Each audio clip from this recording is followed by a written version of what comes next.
What is good, YouTube? Quinn Wade basketball analysis coming to y'all with my top five shooting guards, and this was probably the toughest list so far, just because there's so many guys that are either close or at the same level at this position. Height does make a difference. Athleticism makes a difference. Shooting, playmaking, rebounding, and you have to do all that to be the most complete player. So we know who number one is going to be, but we also got to figure out who is better than who. And that's really tough for this particular position. But I'm going to give my honorable mention. CJ McCollum got off to an all-star start. It looked like he was going to be a lock for the all-star game with the Portland Trail Blazers. Then went down with another lower body injury that kept him out and took him out of the race for it.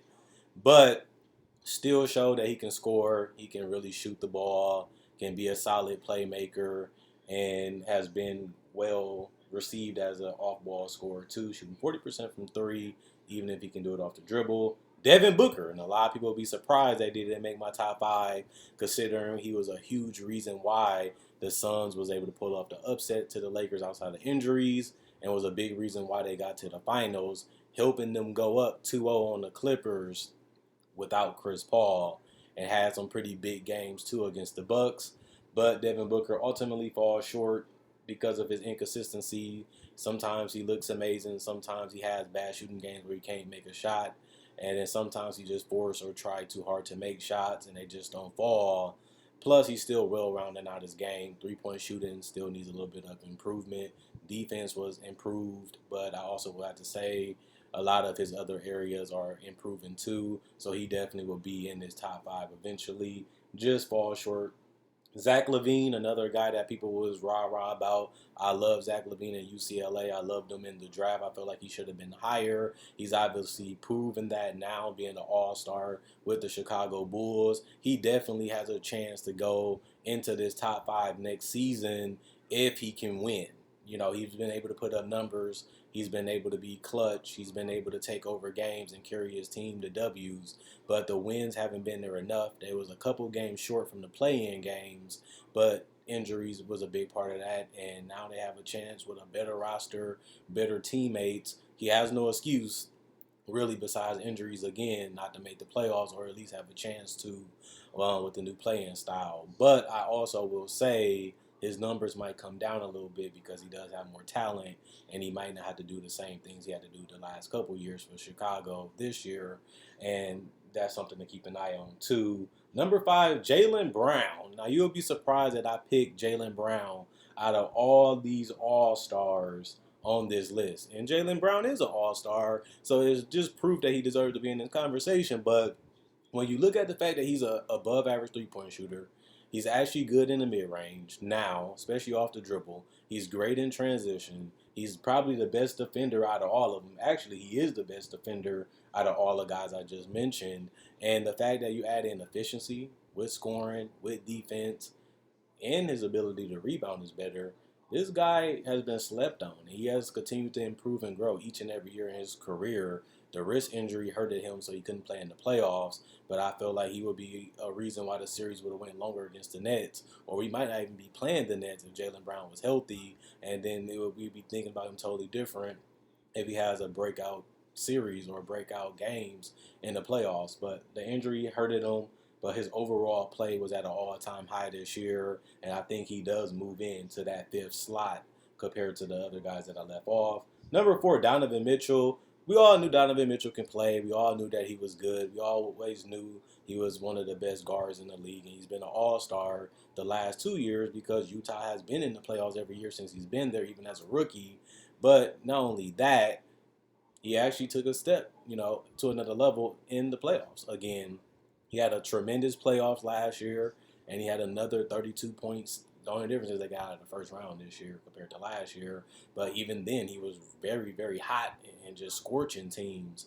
in the playoffs. He came back against the Grizzlies, scorched them, and then he was scorching the Clippers. They just couldn't hold it down defensively, couldn't get enough shots, couldn't make enough plays, and they ended up flopping as they were the number one team, and their teamwork looked like it was going to be unstoppable, and they came up short against the Clippers. And Donovan Mitchell, I can't really put a lot of blame on him, but his team ultimately didn't succeed the way that they should have. So he does take some of that blame.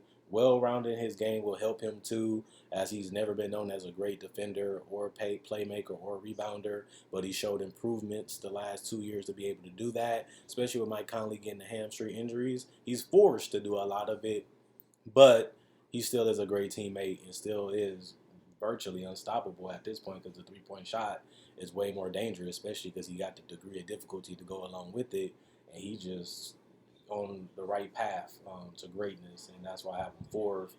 Number three, Bradley Beal almost led the league in scoring, more unstoppable than basically everybody on this list, just because he can hit shots from everywhere, but also has that strength to be able to finish. I just wish his free throw shooting went up a little bit more, considering that he was known as a shooter, but his three-point shooting and his free throw shooting hasn't been at an elite sniper level like you would think it would be at this point in his career. That would probably be the biggest knock. But when you look at rebounding and playmaking, he does have that at his position. And this guy can literally light you up for whatever. Has become one of the most complete, well-rounded scorers in the game. And there's nothing that you can really do but trap him and double team him. And if you don't, he's going to find a way to put that ball in the basket. And that's why I have him third. Number two will surprise a lot of y'all, Paul George. And it's not really about the playoff run. It was just because he is more of a complete guard, just because he is a great rebounder and a great facilitator. Plus, he is a guy that can get buckets from all three levels of the court. Plus, he also can shoot free throws high percentage. And, he's not that bad in the paint. Not where you want him to be for his length and his size, but, he really showed his all around game in the playoffs where he was able to impact the game on basically every level. And this is not the first year that he did it. He did it even in Indiana, where he had to rebound, he had to pass, he had to score, and even play off the ball and create on the ball for himself and for his teammates. And he was able to do it at a high level. The only difference is they had him as a forward back then, and now they're playing him as shooting guard now. And he's just doing it at a different position, but he's also doing it as a second option. This is Kawhi Leonard's team. And I also believe that his numbers are going to be a little inflated just because of the injuries to Kawhi. Somebody's going to have to feast and eat on this team, and Paul George will be the best player available. And he has already has the pedigree of being the number one option before and made it to the conference finals in the Indiana. Now he has a situation where he's going to have to be asked to bring his team to the playoffs and hold it down while Kawhi Leonard is out nursing his injury. And if he's able to do that, he might have an argument for being number one if he's able to do it with all-around play with efficiency and bracket it up with the wins. But we don't know what's going to happen. But I think that he was the second best shooting guard. When I look at the regular season, he was all NBA. He was an all-star. Plus, he played a lot better and was able to get them to the conference finals and beat the Utah Jazz. And that was a huge thing because they didn't have Kawhi Leonard. And he even took the Suns to 6 games. And even though he lost them a game with the free throws, he also won them games too. Um, and he also was unselfish too and let his teammates eat. James Harden, this is really no surprise. The only thing that hurted his case this year was injuries. But when James Harden played, he was leading the league in assists. He was scoring 25, 28 points per game, depending on if you're looking at the Rockets Harden or the Nets Harden. His numbers will go down just because this team got even deeper this offseason. Plus, this is KD's team, not Harden's team. And you got a person like Kyrie that likes to get buckets and get his own shots. So Harden was able to blend in with them, still rebound at a high level, even in the playoffs, averaging 6 rebounds, 9 assists, while also getting 20 points. And then you combine that what he had did in Houston and with the Nets, playing with 2 other All-Stars, and his ability to camouflage and blend in, knowing when to score, knowing when to pick his spots to score, and keeping everybody involved and feeding the people. James Harden is still the best shooting guard and the most complete shooting guard. And even if you look at the fact that he joined 2 other All-Stars, they weren't healthy for majority of the season. And when James Harden was healthy, he still was carrying his team to above 500 record with Kyrie and Kevin Durant missing time throughout the season, he was still helping them have a great record, kept them in the conversation for the number one team in the East, even when both of those was bouncing in and out of the lineups. Harden still was able to give them a high win percentage and was able to keep them right in the neck with the best teams in the Eastern Conference, and was a big reason why they finished number two.